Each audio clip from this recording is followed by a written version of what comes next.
keep them in your home or love to see them in theirs, these are the creatures that bring us all together. Reptiles. We're going to be delving into the experiences of reptile lovers from around the block and around the world. This is the Reptile Talk Podcast.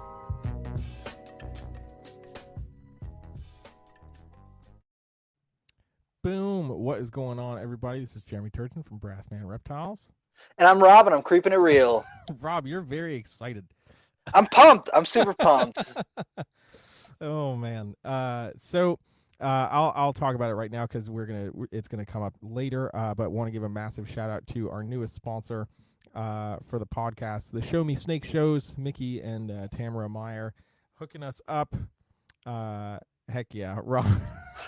Rob's like, I'm rocking this shirt, man. I'm pumped. I got the Show Me Snake show on, and like I'm super pumped because Mickey actually wants to make the reptile hobby better. He's pushing USARK.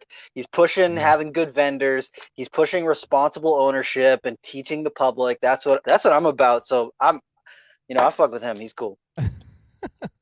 Absolutely, man. So you guys will hear a little bit more about Show Me Snakes, and of course our year sponsor, Black Box Cages. Black Box Cages, boom. In this episode, yeah. How you doing, Rob? It's been a little bit. I've been away, dealing with family stuff. But how are you doing?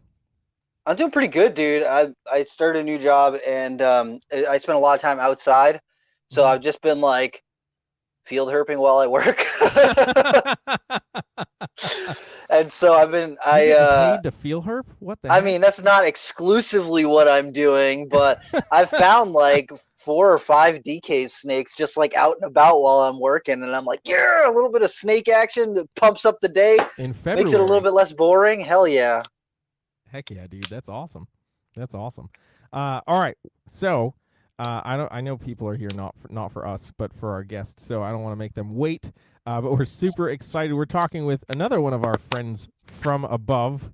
We're hanging out tonight with Will from Royal Canadian Reptiles. Let's bring him on here. Boom! What's up, dude? What's up, man? How's it going? It's going pretty good. How are you doing? I'm good, man. I can't complain at all. Life's good. Heck yeah, man. Heck yeah.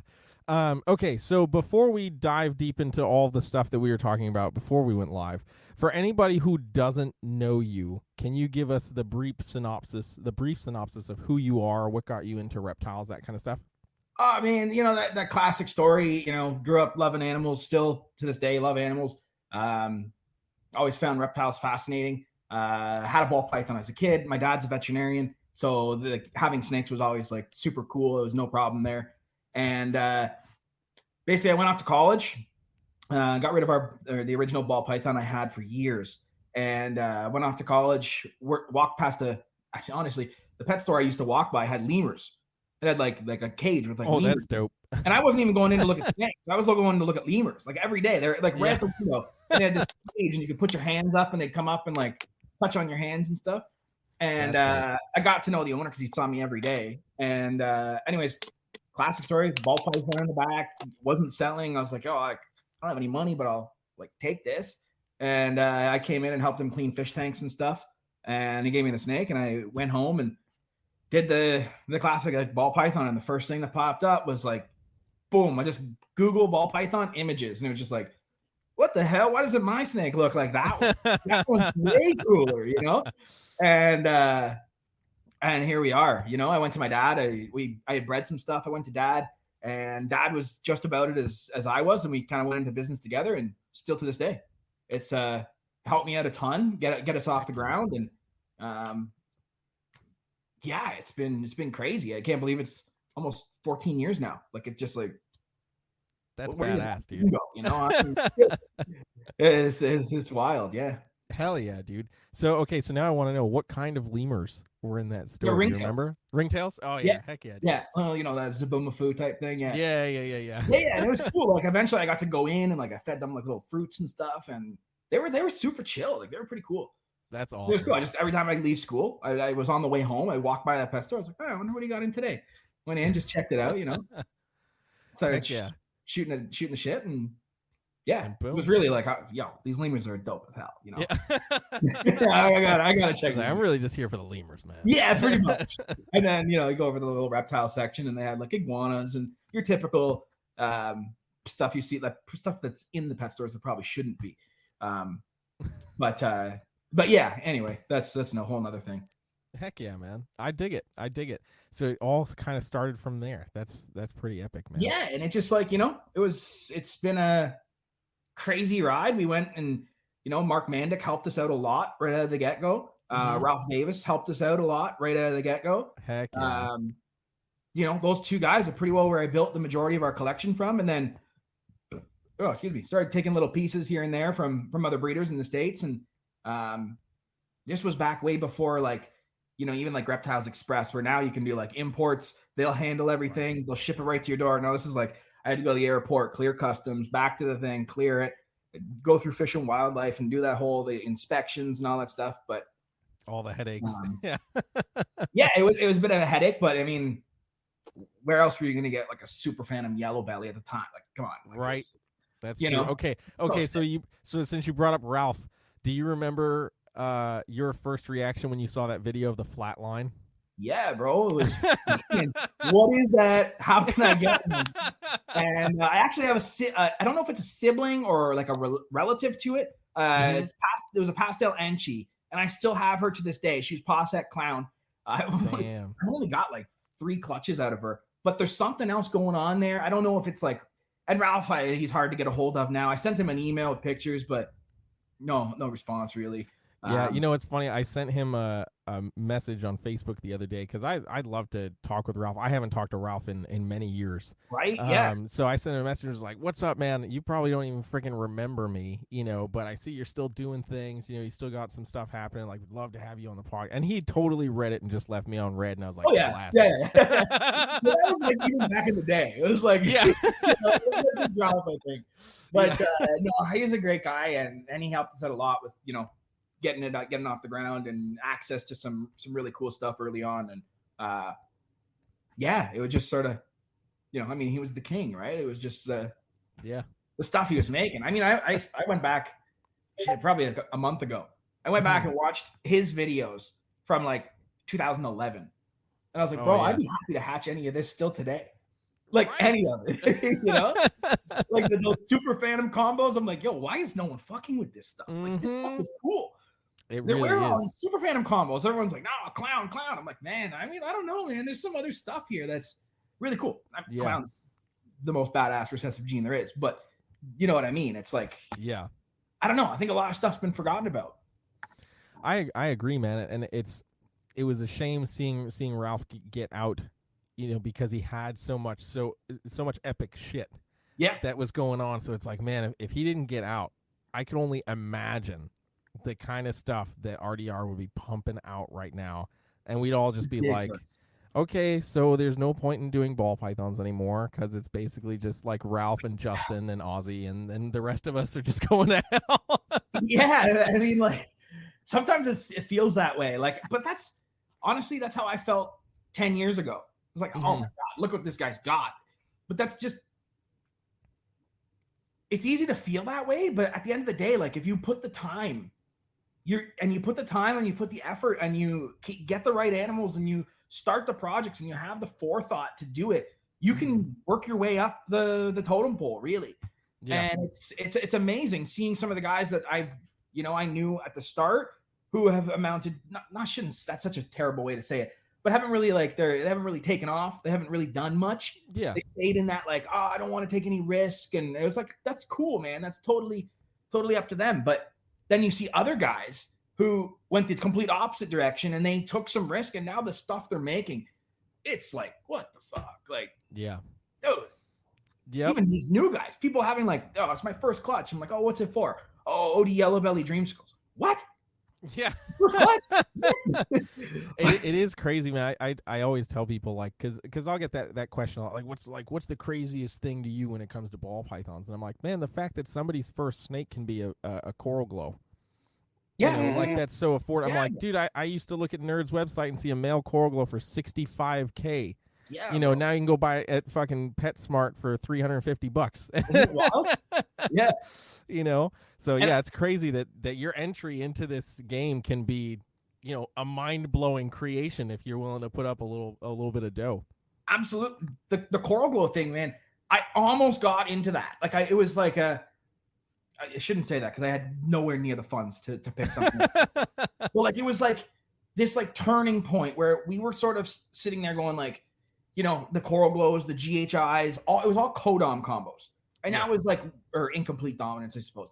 But that's what everybody wanted, and it was like that was the craze, and I just couldn't swing 20,000, 30, 40, 50,000 on snakes. It was just like, man, Yeah. I have like formal hobbies, like I can't, you know, and it just didn't make sense.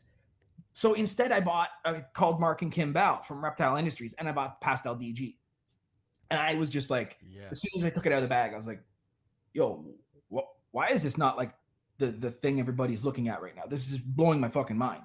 And it just became like this thing. I kept everyone that came over, I'm like, yo, look at this. They're like, oh my God, what is that? They tell them Pastel DG. They're like, oh, is that like desert?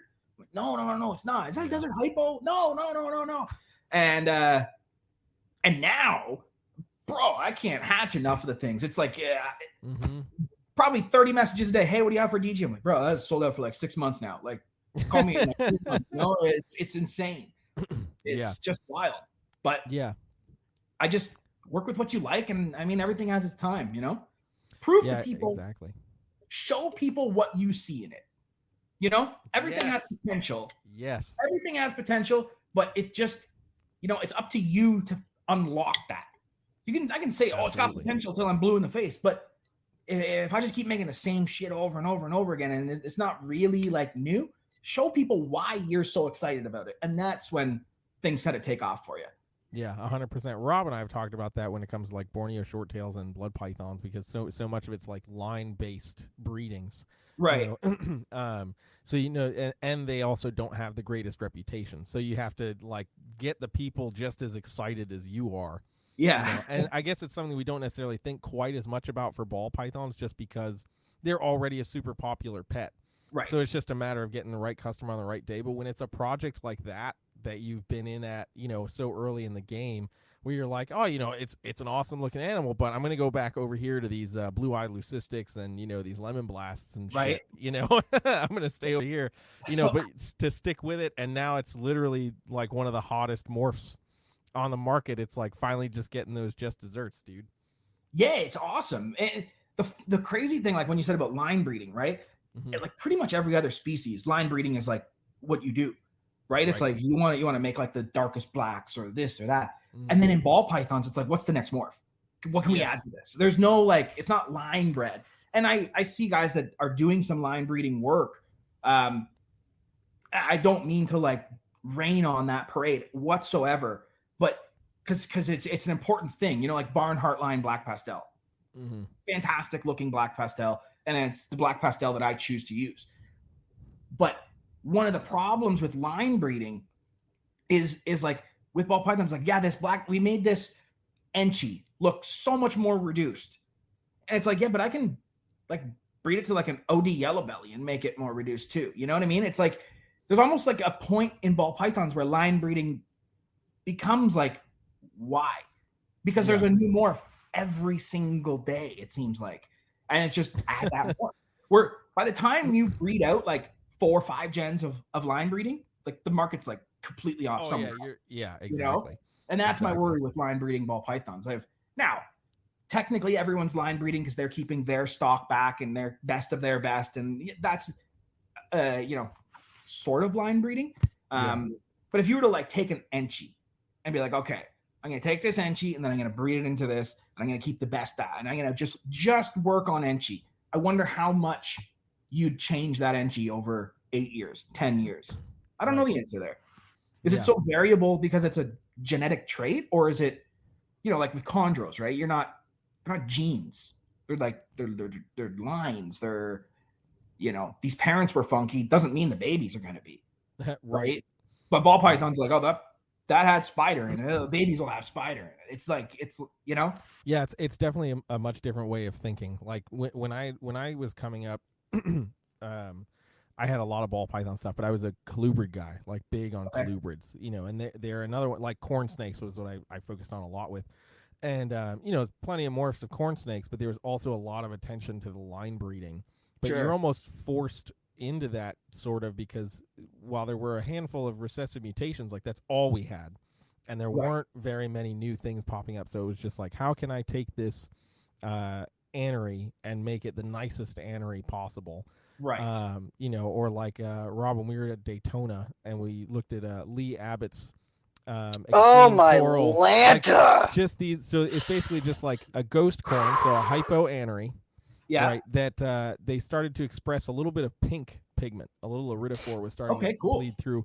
And Lee took those pink animals and bred them back into pink animals and bred them back into pink animals. And these things, bro, were so fucking fluorescent pink. Literally, I you could see them from halfway down the Yeah. aisle. Yeah. Really?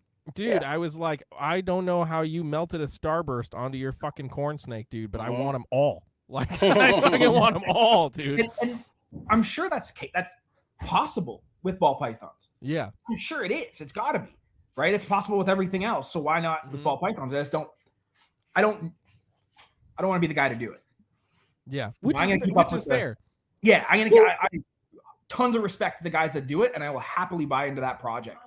Yeah. But I don't know if I want to be the guy to spend my time trying to further an Enchi line. Now, in Tom's case, this is not a knock at Tom Harbin or Barnhart at all, because I super respect the guy. In Tom's case, he brought in a black pastel and was like, okay, this is really nice. I'm going to start my project with this animal. Mhm. I believe that's how that whole scenario started.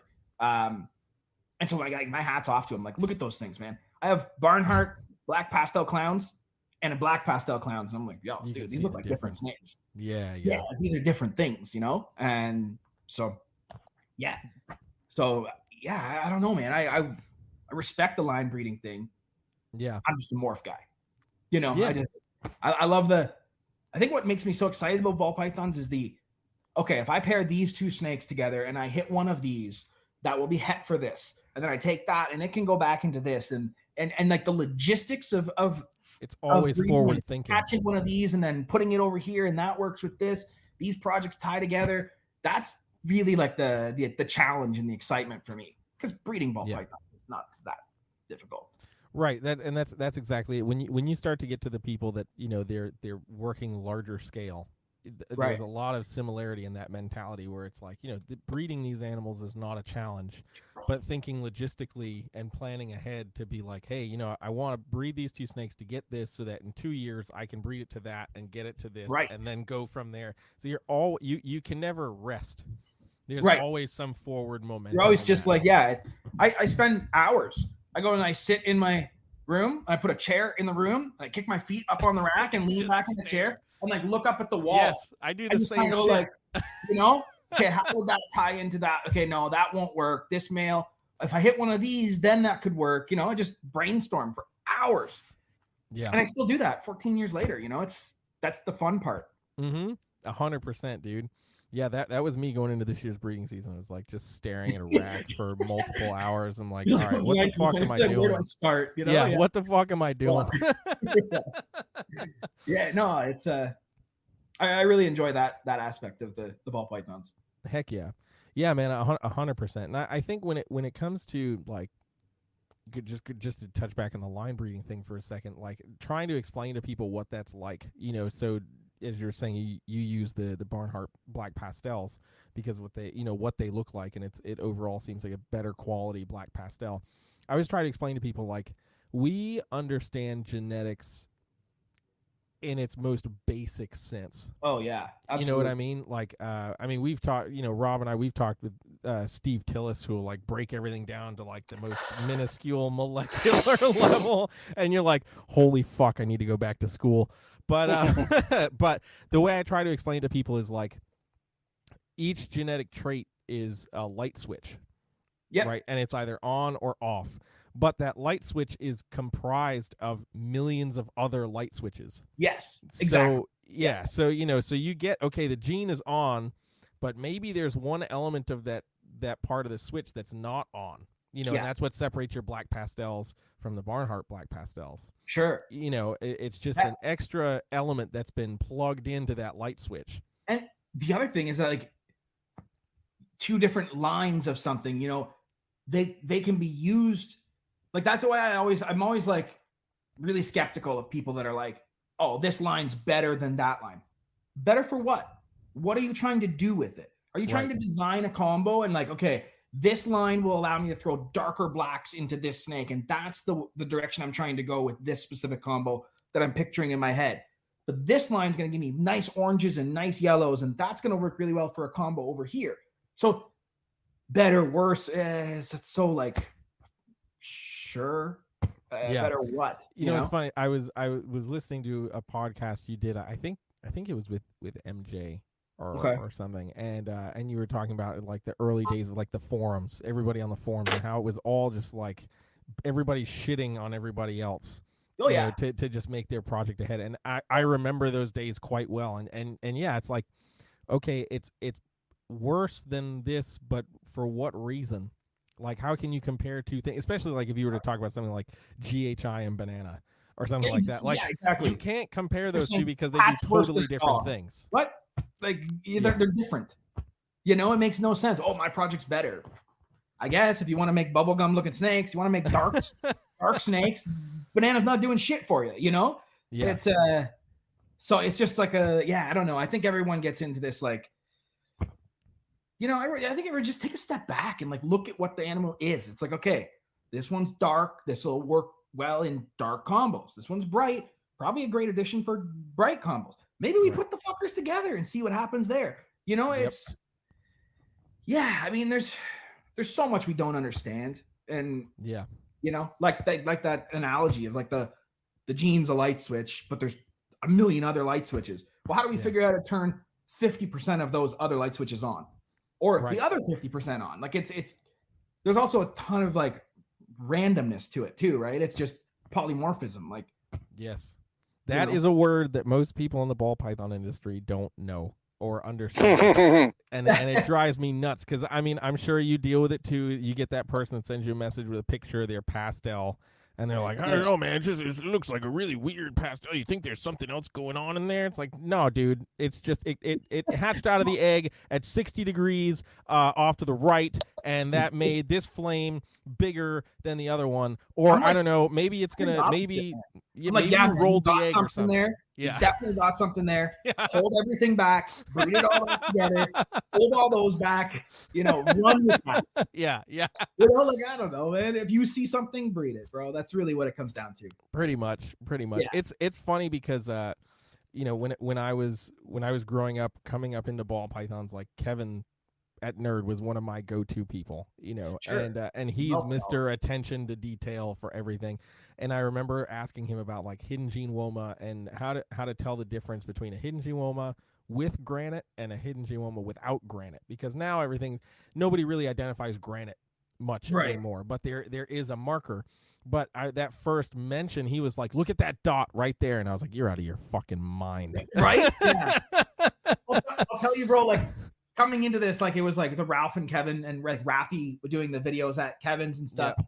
And I remember watching those, and Kevin would be like, you know, I don't know Kevin personally at all. So like, but it was just funny because it'd be like, this is a hidden gene woma, fader, yellow belly, granite, Enchi, leopard, spot.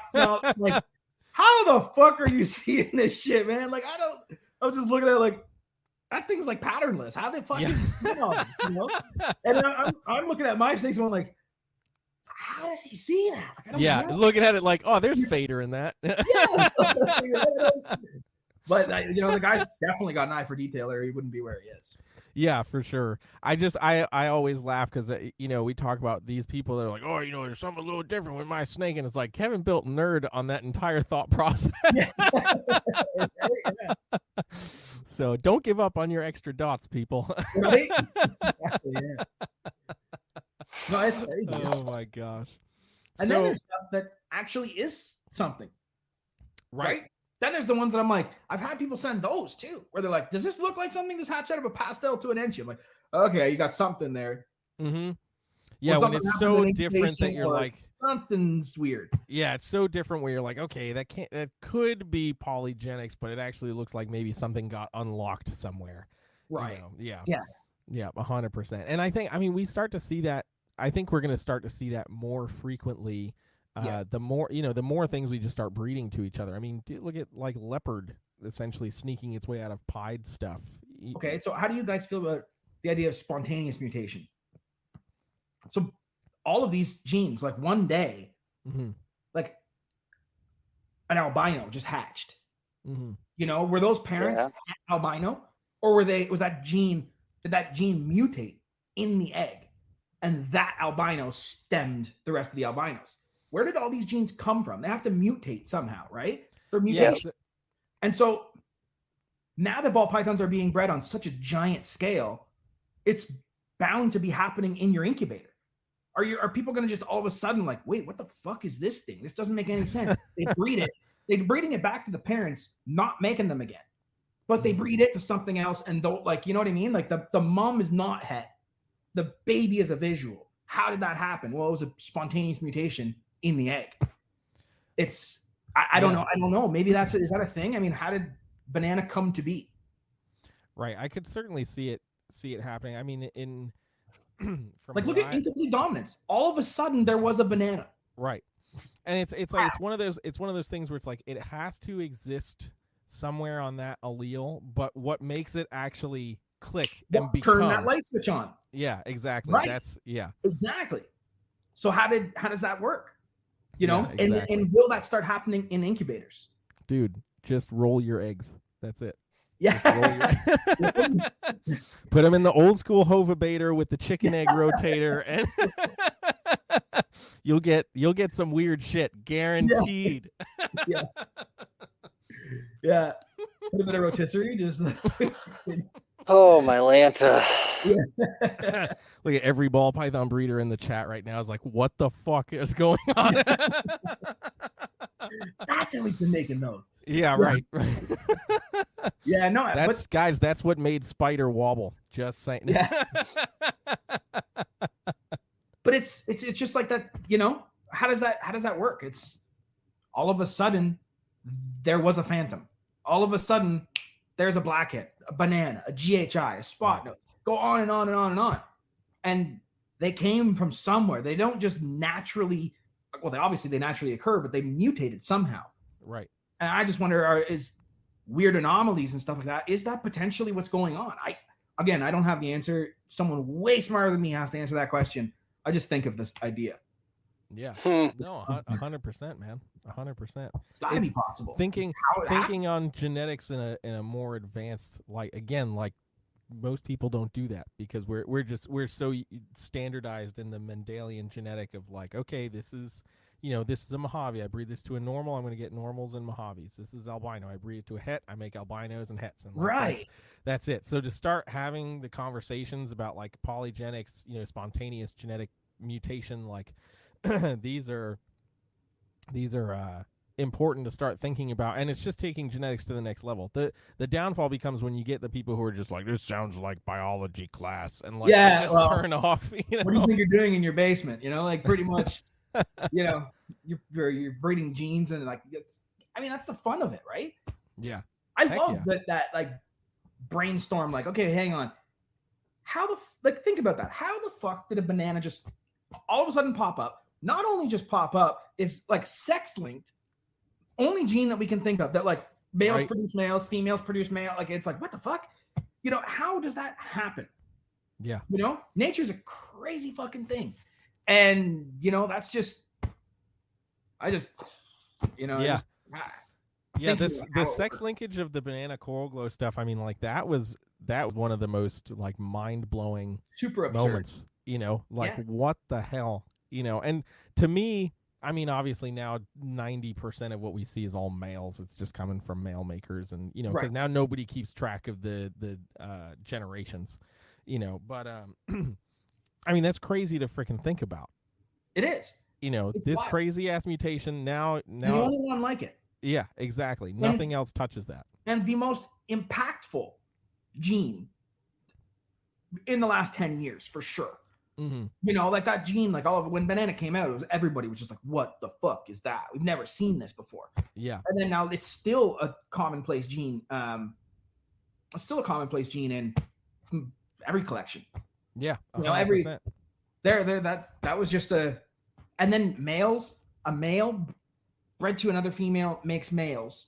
Unless that male came from a female. It's like, I was like, you know, like 8 months into ball pythons, I was like, what the fuck am I getting myself into? Dude, listen, I can't imagine somebody trying to get into ball pythons Today? now. Yeah, for real. You know, it's like when I started keeping ball pythons 16, 17 years ago, it was like, okay, we got about 30 morphs and like, okay, this, I get this. Now it's like, holy shit, like, why are there so many combos? What is going on?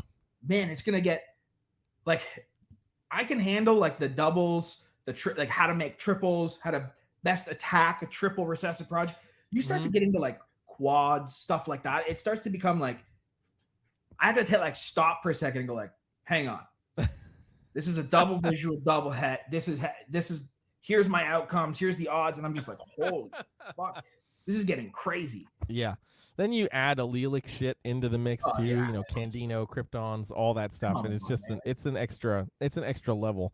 The guys who understand Krypton right now, if you're not paying attention to that, that is a cheat code for clowns. It's a biological hack to pick out het clowns. And people are still like, I want the pure cryptic. I'm like, go ahead.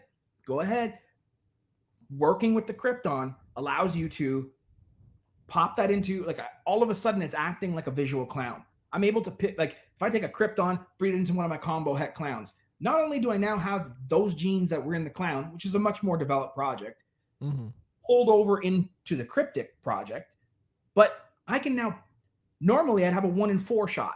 Oh, those are my clowns. The rest is 66% het. But when you all of a sudden, I can start to pick out the Kryptons in the clutch, I know with 100% certainty they're het clown.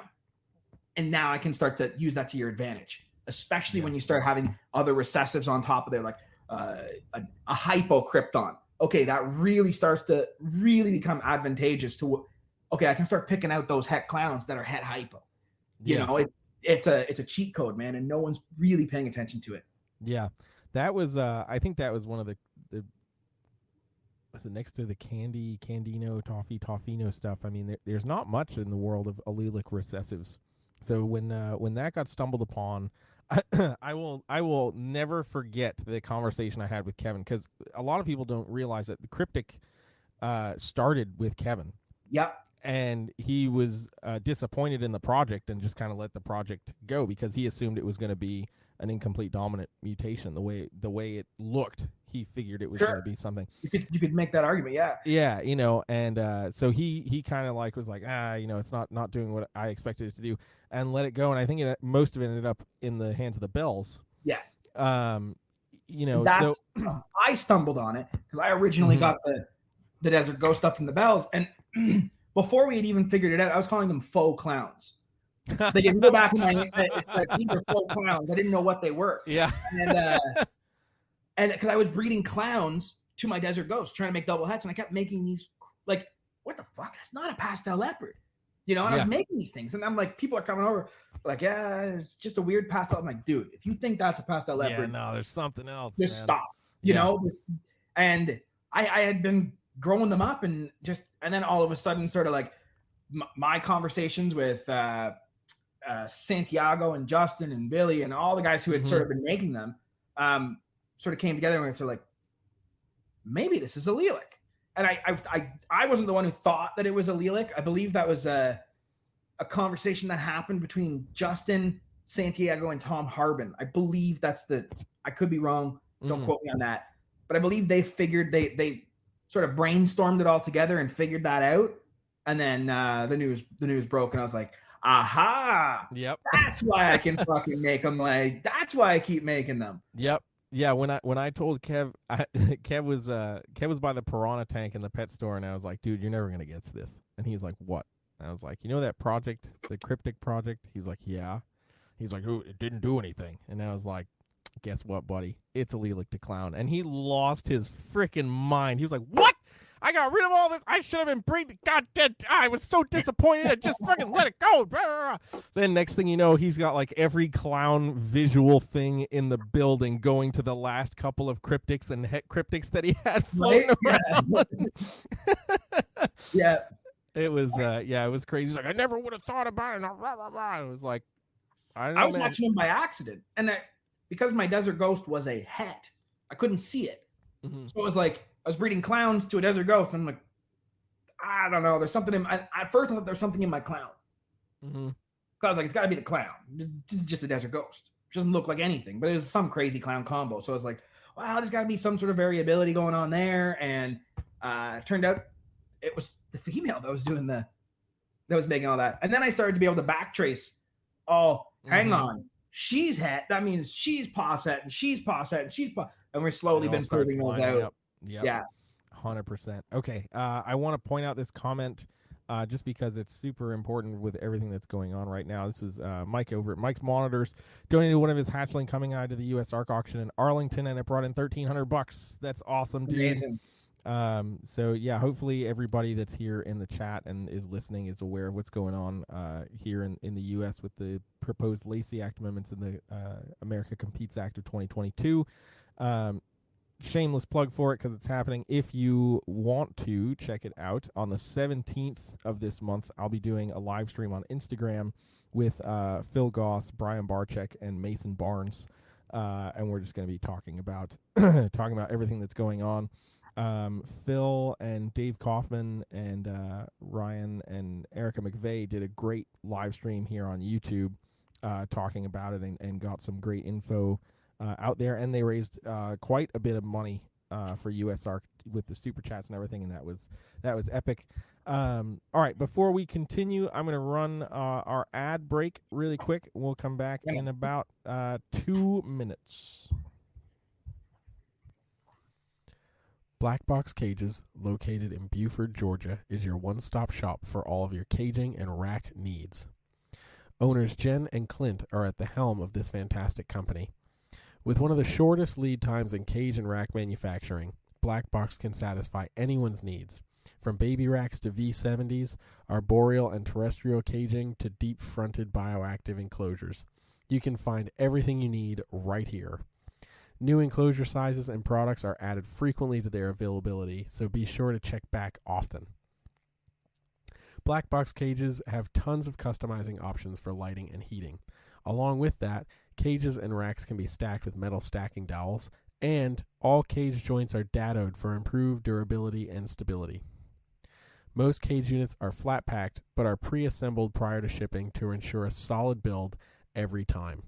The Micro, XC18, XT3, Bio-G, and 3-stack V70 ship assembled, and all other racks are shipped freight and assembled.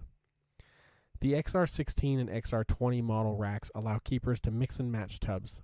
Fitting both Vision and Freedom Breeder tubs, you can mix the V15, V18, and V35S tubs, or the FB5, FB8, and FB35CV SC tubs. This kind of flexibility allows keepers to raise their animals from hatchling to juvenile or subadult size before needing to upgrade into adult caging. Don't just take our word for it. Go to their website to see countless customer reviews and review videos from keepers all over. To learn more about Black Box Cages, follow them on Facebook and Instagram at Black Box Cages, and of course their website, www.blackboxcages.com. Links to their socials and website will be available in the podcast description. The Show Me Reptiles and Exotic shows are taking the country by storm. Dedicated to education, quality, and engagement, you can expect a wonderful experience at a Show Me show, be it an expo or an educational event. Founders Mickey and Tamara are working tirelessly to not only create memorable expos and educational events, but also to engage in conservation efforts and industry preservation. They are proud USARC supporters and do a lot to ensure that they spread the word at every show. Find a Show Me Snakes show near you. Shows are hosted in 19 states, from Rhode Island to Florida, Colorado to Texas. There's sure to be one near you. The Show Me show territory is ever growing, so if there isn't one by you just yet, hang tight. To find out more info about the Show Me shows, to book an educational event, or just to learn more in general, make sure you check out their website, showmesnakes.com. All of the links to their socials and, of course, their website will be available in the podcast description. Bam! So massive shout out to our two sponsors for the show, Black Box Cages and the Show Me Snakes reptile shows and educational events. Go check both those guys out. All of their links are in the description. Yeah, go check them out. Buy yourself a cage and go check out an awesome reptile show. Who wouldn't want to do both of those things? Hey. Well, you know who I like? I've never spoken to him, but I've been like a silent follower for a long time. Is Mike's Monitors, the cages that guy builds, bro. I'm like, holy shit. Yes. Like, you know, I've watched YouTube videos and stuff of people touring his place, and I'm just like, I would love to just. I don't know if you're listening, Mike, or you got time. I'd love to chat with you about doing help me build a terrarium for a blue tree monitor, because I think that's just like incredible. I would love to put it in my living room. You know, it's like a piece of art, not a cage. Yes, absolutely, dude. I was like geeking out at Tinley. He had that enclosure, that display enclosure made out of like the wine barrel or the whiskey barrel. Whiskey corker, And I was like, what the hell, man? Like, that's I know, badass. right? That's so sick, man. That's like, you know, like my fiance, I'm like, yeah, I'm gonna put the blue tree in the corner. She's like, no, you're not. That's in an Exoterra, you know, and I'm like, yeah, but if I put it in like a nice whiskey cask, it had like obviously a blue tree, not in that, but you know, like the idea of that, I'm just like, that's amazing. Amazing. I've been watching a lot of videos about guys doing like planted vivariums, and like I saw one guy do like no animals in it. It was like a 6 foot by 5 foot tall, and he just did like a jungle planted terrarium, and it was just like, oh my god. Like, I don't need anything on the wall. I just want to look at that. You know? It's just like incredible. It was just like, holy. It's shit, I forgot the guy's name. He's got like a bunch of vivarium builds on YouTube. He's an artist though. Oh, he's got a ton of vivarium builds. I'd have to. I'll email you guys the link. Yeah, I'm sure as soon as you send it over, I'll be like, oh yeah, that guy. He's done like a living, like on his desk, cut out like a spot where his keyboard goes, and under the keyboard is a glass he built into it, and then he has moss and stuff growing in it, and some like isopods and stuff in there. I was like, dude, this is crazy. The stuff he's done, I'm just like, oh my god. Serpa design. That's it. Serpa design. Yeah. Heck yeah. Yeah. Incredible stuff. But, yeah. Heck yeah, dude. I love I really enjoy the I suck at it, but I really enjoy the vivarium builds. Like I did one for my tree monitor, had a lot of fun with it.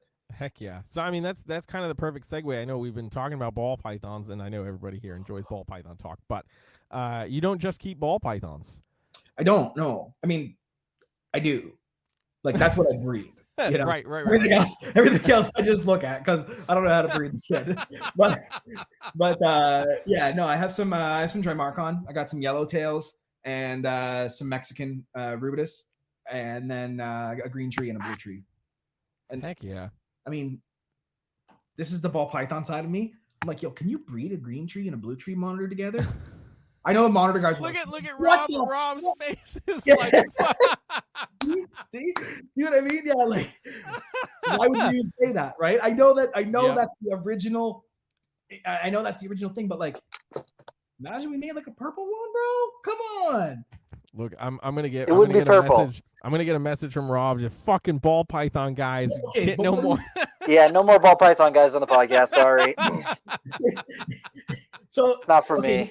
Here's my thinking. Like, they all come from the same like area. They're basically the same friggin' species. Like for the most part, they're the caging requirement. Like every husbandry requirement on them is the same, from what I can understand.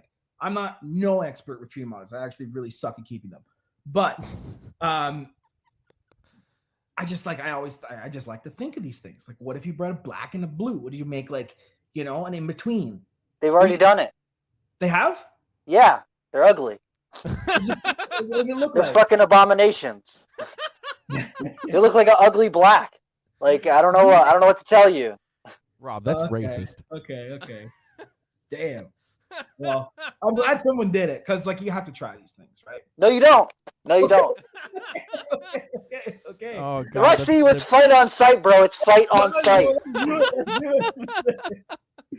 Whoop my ass, but I know what the next October Tinley Rumble is going to be. Legit. I'll raise money for USARK. We're throwing hands. No hybrid tree monitors. Look at my ass beat for USARK. I mean, yeah, we Yeah. can do that. I'm gonna get up and still come at you with these ideas, bro. Yeah. Just every blow is just like blue What about tree to red. I was like, wow, this guy's cool. He's got tree monitors. He's like, what if we hybridize them? It's like, oh, he's not cool anymore. Another species I'd love to keep is basins, the basin emeralds. Yeah. I'm obsessed with them. I think they're the coolest, probably the coolest snake there is, to be honest. I mean, the Bolins are really cool too, but I just have this thing for that like bulldog head hanging from a branch. Like it's just that look, in a nice, I know like the breeders and stuff, and even most keepers keep them in a pretty simplistic style setup.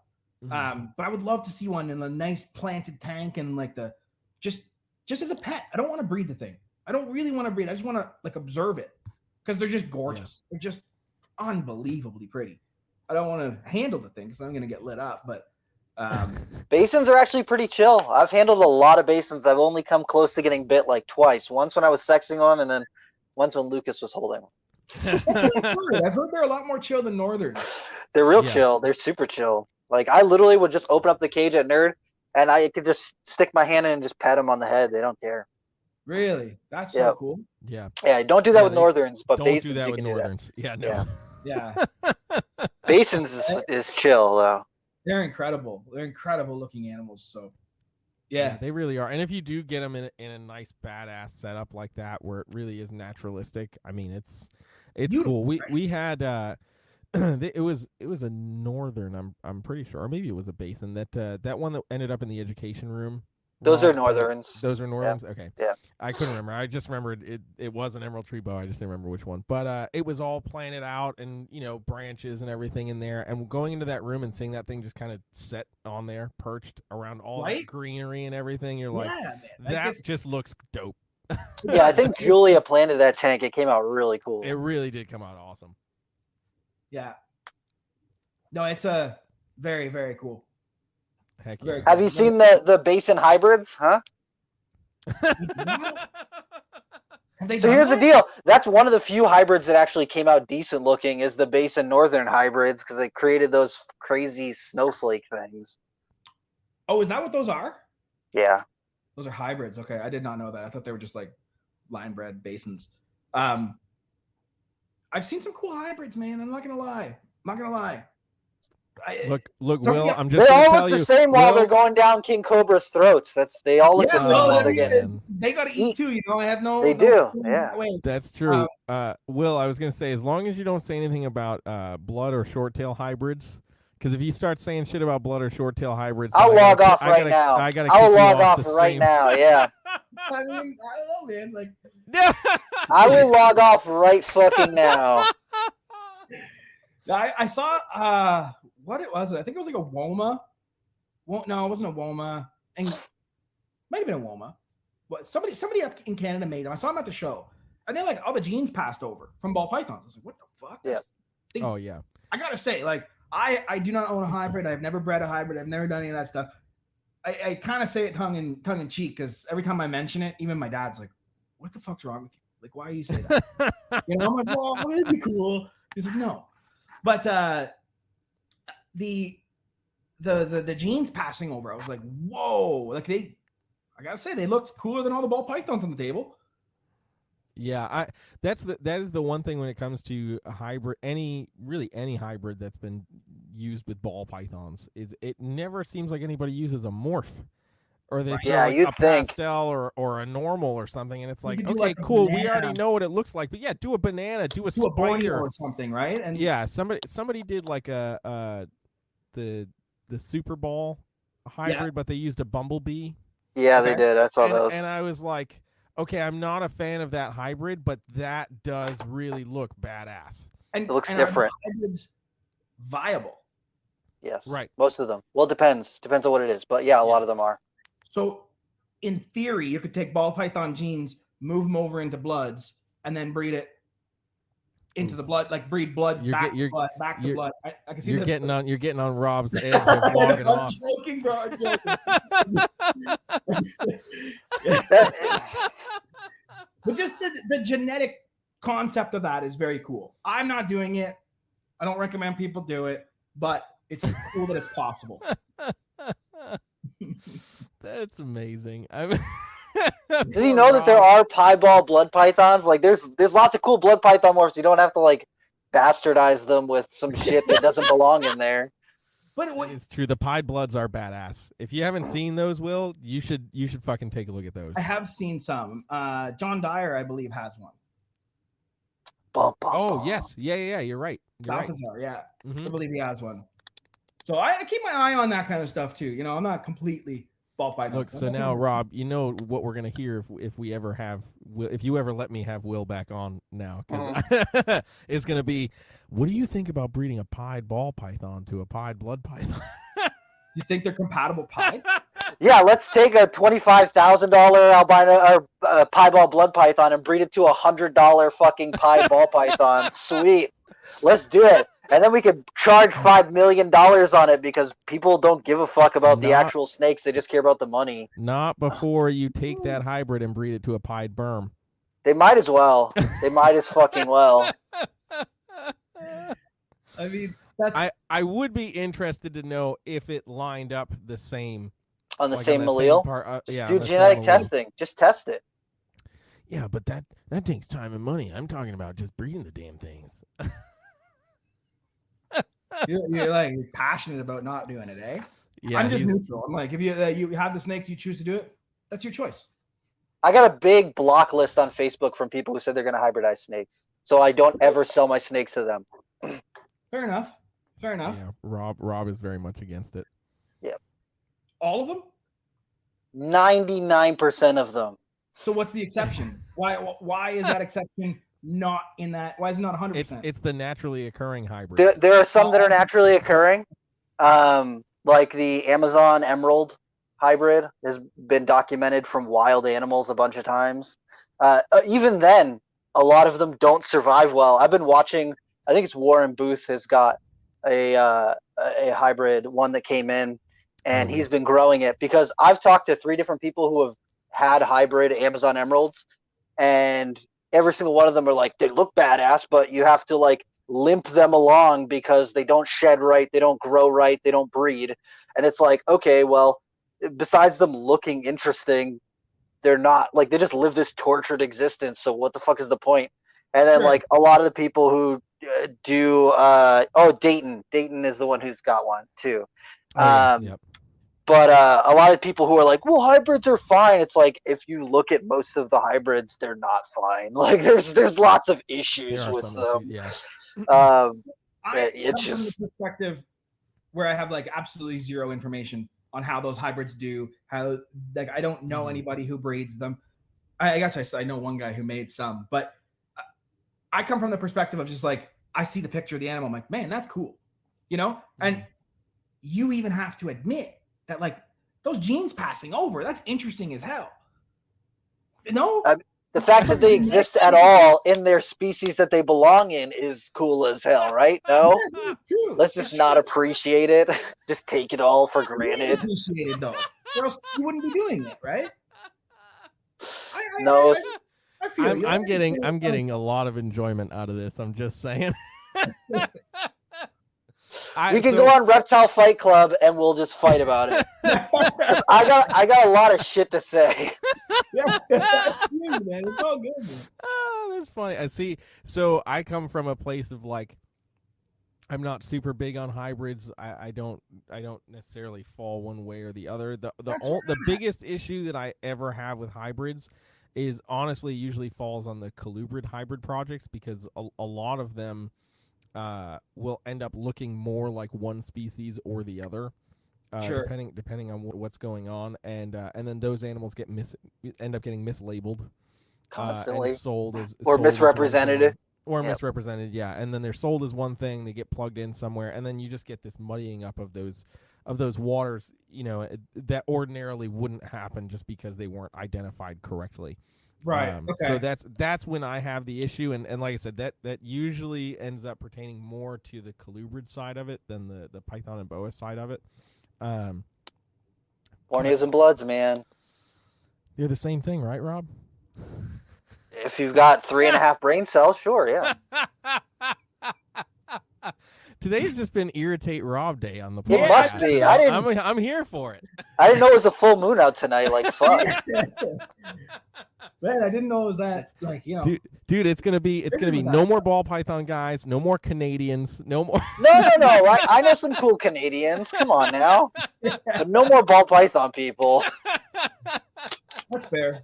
Most of us, This is how the conversation goes a lot of the time. Yeah. I mean, I get it. I understand. It's just like I have that like wonder. I wonder what would happen. Not saying that I need to go out and breed hybrids. I don't have any intention of doing it. I do perfectly fine with ball pythons, and I have lots of ball python stuff to keep me busy for a long time. But seeing somebody make them, I'm like, oh shit, that's interesting as hell. That's where I stand on it. And then I wonder, well, what if you put those together? What would that do? Then the ball python mind takes over. Yeah, it's just that curiosity that I'm just like starts rolling. And I understand how it would trigger somebody who might not share that mindset. Which is fine, right? It's cool. It's gonna be okay, Rob. I'm giving you a virtual hug. It's gonna be we're okay. good, bro. It's fine. It's good. Rob, what are you keeping? Man. Talk to us about your projects, bro. I want to hear more about this. Rob's No. keeping pure genetic lineage. Yeah, I'm everything keeping he's pure species of the things that I've got. That's cool. Yeah, that's fine. except for the jungle jag. Yeah, And the IJ Jag. the IJ Which jag, yeah. and the main reason I don't have as much of an issue with those is because carpet python people ruined it 30 years ago, and I don't honestly believe that there's hardly any pure jungle carpets in the U.S. I mean, That's probably some fair. of those guys who've got the locality things, sure, but every single one of those like highlighter black and yellow ones, I'm like, I don't know about all you guys. IJs are like one of the few carpets where you could be like, okay, this is a It's a pure pure species carpet python, but like coastals and jungles, even diamonds, like a lot of those people ruined that shit 30 years ago, and there's no way, or there's very little way for us to be able to tell if that's actually true nowadays. So True. And also, wait, I guess technically I retract my statement on the jungle jag, because technically they're the same. they're the thing same now. species Yeah, now. they were reclassified. So Do either of you guys? I know you do some ball pythons. Rob, do you do any ball pythons at all? I have a couple ball pythons. Guess what? I've got a 6-year-old bumblebee ball python that has never produced. I tried to breed her once in the 6 years that I've had her, and I've never produced anything from her because I really wasn't trying to actually fucking breed her. I just think she's cool. And then I've got like a couple killer clowns and a pastel lesser clown and a pastel butterhead clown and a normal clown. Just those things. I don't have a lot of ball pythons. I've got like 6 ball pythons. What is your take on the ball python market? What's being produced? You have to admit they're incredible. Yes, people are making some pretty cool stuff. The first time I saw Pastel Highway, I was like, this is like the coolest freaking ball python to come out in 20 years. Like, it's just amazing. And then watching some of the stuff that Cabelka produced, like, what was it? Oh man, it was a Axanthic Desert Ghost clown. Yeah, dude, man.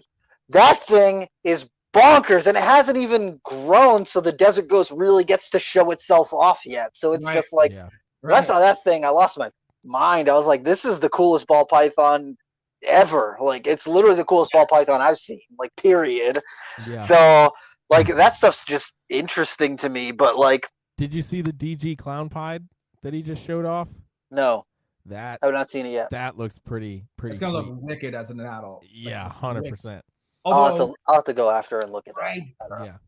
think that the DG Axanthic clown will be a more striking adult. Yes, Oh, yeah. I agree. I It's agree. that black 100%. and white contrast that's just like, holy shit. Yeah. Right. And that's a platform that can be built on for years. Years and years and years. It's incredible looking animals that are going to come from that. It's just, yeah. It is a really badass animal. It's funny. I talked to Justin a couple days ago. We were just talking about some US ARC stuff, and he was like, man, I wish I could just do something and make all this legislation go away. And I was like, well, I can send you my address, and you can send me that Desert Ghost Axanthic clown, and I'll work my ass off for the value of that snake to make sure this doesn't pass. He's like, oh, is that what it's going to take? I was like, I'm just saying, I'll work really hard. Right? Yeah, exactly. Yeah. Why haven't we talked about Monsoon yet? What's the issues with that? Dude, because Will said that he loves Monsoon and he doesn't want to spoil any surprises. And if you believe that, then good for you. No. Like I don't like it. That's not the case. It's not that I don't like it. I do like Monsoon. I'm worried about it. That's my take on it. I am worried that it's such a powerful gene that it's going to overpower whatever we put into it. And when it comes to designing a combo or making a combo, I'm trying to like look 3 or 4 years in the head. Like, what can I get Monsoon into that's really going to alter? And because when you take a gene and put it into something and it's just the other gene all the time, it starts to become like, shit, how can I change this? That's the whole point of ball python combos. How do we make it look different? And I worry that Monsoon might not give us that ability that easily. So Super Phantom Monsoon. Don't think it'll work that well. Super Phantom Monsoon. No. Might be crazy, right? It might be. I don't know anything about ball pythons. I don't know. Like, what the we were talking about Super Phantoms earlier. I was just saying it. Yeah. Yeah. Well, that's what we were talking about. We were like, it didn't react crazy different with leopard. It didn't react crazy different with spider. Right. So as far as like really intense pattern mutations, that it could interact with. Those are two genes that put pretty much with anything. You'll see them. Right. You put leopard or spider into name another combo, really. Mm-hmm. You'll see the leopard or the spider. This is the first time I've seen leopard or spider wiped out. And that's like, I was kind of like, holy shit. Okay, hang on a second. Trying to think what else could we put into that. Now, regardless, if Monsoon's just always going to be that pattern, still a huge future for it because there's tons of color pattern mutations, hypo DG, ultramels, lavenders. You can do all that sort of stuff with it and run for years and years and years. So there's nothing wrong with that. I just I love the pattern manipulation more so than the color, just adding color. I love the like, oh shit, that's a totally new pattern that we can go work towards, Axanthic Desert Ghost Monsoon. That'd be fucking badass, bro. I bet you it's looking white and just zigzags everywhere. Yeah, bro. It'd be really badass. Yeah. Hell yeah. Oh shit. Let's start that, actually. See, look at that. Look at that, Rob. You're a regular ball python breeder now. I said 3 words in a row. Not enough. Sorry, 4 words. You need more words. 4 words. If you aren't scratching your head trying to figure out what the hell you just said after you said it. Yeah. No, I know what Axanthic is because I thought that's a cool project. Hey, I'm just happy you're saying Axanthic and not Exanthic. Listen, it's Axanthic, damn it. Axanthic. Where do you stand on that, Will? Is it Axanthic or Exanthic? Axanthic. Okay, all right. See? Yeah. See, Rob? There's no G in there. Yeah, I know. I never fit in with the ball python people. That's actually another another gene that is surprising to me where you see like we have different lines of desert ghosts, stay proof compatible, different lines of clowns are proof compatible, lavenders proof compatible. Now I guess the ultramel caramel monarch thing, I don't excuse me. I haven't seen anyone like conclusively breed them together. Mm-hmm. I've just heard rumors. They did this, but I haven't seen like, hey, here's them locked, here's a clutch, here's the babies. Like I haven't seen that yet, so don't know there. But Axanthic is a different one. It's like all of the Axanthic lines are all non-compatible. Yeah, there's some hypo ones. I actually kind of screwed myself early on. I bought from Gulf Coast a fire hypo, thinking, damn, this is gonna be sick. And I brought in a fire hypo I bought the fire hypo from Ken Machek, and then I bought a vanilla hypo from Gulf Coast. And this was like when Gulf Coast had their vanilla stuff coming out. And I brought in the vanilla hypo, and I was like, dude, I'm going to make a vanilla cream hypo. It's a 1 in 4 shot. Put them together. I made vanilla creams, double het hypo because they were non-compatible lines, and I was not aware of it. I was like, fuck. Yeah. Now, this far down the road, I wish I kept them because it would have been fun to tinker. Like, can you see the double hypo stacked together? I don't know. Yeah, how would that come Probably across? not, but like, what's another bin, you know? Yeah. You know? That was the most real thing ever from a ball python guy. Hey, what's one more bin? Yeah, it's okay. The rack's not full, so. Yeah, exactly. Yeah. The rack's I try not to have the entire room full. I try to always have some space, you know, like, yeah. Because I like being able to be like, okay, this snake's off of food. I'm going to move it into a different bin, see if that gets it back on food. Just be able to shuffle stuff around a bit and have that flexibility as opposed to, you know, everything's just completely jammed to the ceiling, and try not to do that. But. Yeah, for sure. Heck yeah, man. All right, so we're wrapping up our time, but before we let you go, Will, we always ask our guests one final question to wrap it all up. So that question for you, sir, is what in the realm of reptiles, be it something in your collection, something you've seen scrolling the internet or anything like that, what in the realm of reptiles has you excited about reptiles? Honestly, the community, not the animals themselves. It's the people, man. Like I've met people that, like, you know, are going to be my homies for life. Like, it's just like, and we all, you know, all because we're just like outcasts that like snakes and lizards and stuff, you know. It's like, it's and like just look around. Like there's likely an auction happening right now where like probably hundreds of thousands of dollars are being donated by guys breeding snakes to keep this going, you know. Like that blows my mind that's a thing. And I think just as a community, like everyone's gonna have their differences, everyone's gonna have that shit, but at the end of the day, we're all on the same fucking team here. Yeah, you know. And that's just like that's crazy to me. It's like, you know, the animals themselves incredible, the projects people are working incredible, but it's the actual people in the industry that I enjoy the most. Hell yeah. Heck yeah. That's all about. So if people want to find out more about you and the projects that you're working on and the stuff that you're doing, where should they go to find you? Just Instagram, Facebook, YouTube, Royal Canadian Reptiles, royalcanadianreptiles.ca. Really just Google it, to be honest. Pretty easy. Yeah. Hell yeah. Bam. That's where it's at. That wraps it up for us, dude. Thanks so much for coming and Thanks hanging again, with guys. us, dude. Appreciate it. Heck yeah, Post man. Dev. We'll talk to you soon.